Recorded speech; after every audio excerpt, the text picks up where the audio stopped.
It is the end of Dan Snyder. Who would have thought it would come to this time? But Andy, Congress has been investigating the Washington Commanders for quite some time now, and they announced this week that their owner, Dan Snyder, may have withheld or concealed ticket revenue as a part of a, quote, troubling, long-running, and potentially unlawful pattern of financial conduct.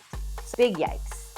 Andy, Washington fans have wanted Snyder gone for a long time now, and it never really seemed like any past controversy was able to really bring him down. But is this finally the straw that breaks the camel's back? It's like, geez, what more can happen, you know?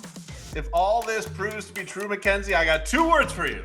He gone. Let's go. Let's get Daniel Snyder out of the league. It's about time. We need to get him out. And this is the reason why I think he's going to be gone if this all proves to be true. The NFL owners pretend to care about a lot of serious issues. They'll come out and go, oh, we believe in this, we back it up. When in actuality, all they care about is the money. And if Daniel Snyder, as this thing alleges, has been hiding money from the sharing revenue in the NFL and not giving the money he's supposed to be giving to the rest of the league, the owners are going to get together and go, Daniel Snyder, you took what we care about the most and you kept it to yourself, so you're gone. And they're going to kick him right out of the league. So we can hope, Washington fans, you can hope, NFL fans, you can hope, anyone that wants a good working environment can hope that Daniel Snyder is finally gone from the NFL. Well, we stay on the gridiron for thing number 2, which spring football is back again. So, Andy, the USFL kicks off its re-inaugural season this weekend. And of course, many remember the original USFL in the 80s that had the likes of Herschel Walker, Steve Young. Now, this version doesn't necessarily carry the same star power, but it is hoping for more successful results. And funny enough, the XFL this week announced their head coaches for their 8 teams when they return to the field next spring. And boy, oh boy, it's a list. So while the XFL is going for star power at the top, the USFL is going all in on new technology. Andy, point blank, will any spring football ever succeed in this country? It seems like you hear of one league, you hear of another, but nothing ever really comes of it. Well, it depends on how you define the term success, Mackenzie, right? Because Pizza Hut, they're successful. Do you ever want to go to a Pizza Hut to have a pizza? And their claim is, hey, nobody out-pizzas the Hut. Well, the fact of the matter is, everyone out-pizzas the Hut.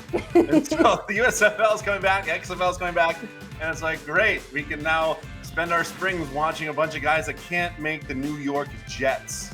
Like, we don't need this in our lives. I guess it's okay to watch every now and then on television in the spring, but we get football, really good football, from August all the way to February now, like middle of February. Like, we're good. We can take a break from football. We don't need it every time, every moment of our lives. So I think it will stick around for a little while, but I think over time, as it always happens, fans will just start tuning out. Yeah. Well, moving on to a sporting event that everyone's actually going to be watching this weekend, the NBA playoffs, and our thing number 3, the Nets punch their playoff ticket. And they will now take on the Boston Celtics, a homecoming, if you will, for Kyrie. But despite being a 7 versus 2 matchup, the Nets are a Vegas favorite. So, Andy, my Boston lover and round earth enthusiast, is Brooklyn the most dangerous 7 seed ever, and should the Celtics actually be worried?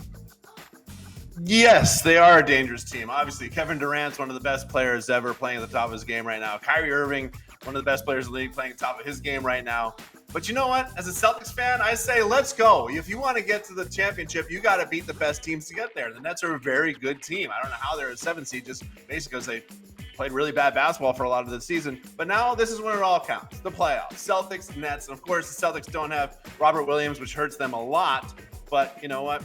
To get to the championship, you got to beat the best. And it all starts here. Kyrie Irving at the Boston Garden, the crowd going nuts. What a first-round matchup. Can't wait to watch it. Hey, sports fans, if you want to watch more sports seriously, be sure to check out these clips right here. And make sure you're subscribed to the channel to see all the great content from us here at USA Today Sports.